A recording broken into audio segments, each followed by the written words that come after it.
हीच मुची प्रार्थनान, हेच मुचे मागणी, हीच मुची प्रार्थनान, हेच मुचे मागणी.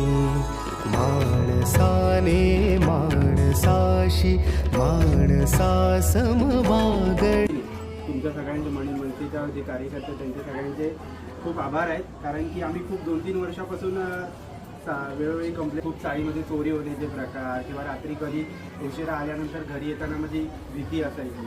तर ते आज लाईटीचं गणपती यायचे जे शुभमुहूर्त आहे, आता गणपती येण्याची सगळीकडे लगबग सुरू आहे आणि त्या वेळेवर आमच्या चाळीमध्ये ही जर उजेडाचं काम जे विद्युत रोषणाई झालेली आहे, त्याच्यामुळे खूप सगळ्या म्हणजे आम्हाला पण खूप आनंद झाला ह्या गोष्टीचा आणि तुमच्या सगळ्यांचे खूप आभार. आणि तर तुमच्या सहकार्याची खूप गरज आहे. प्रलंबित होतं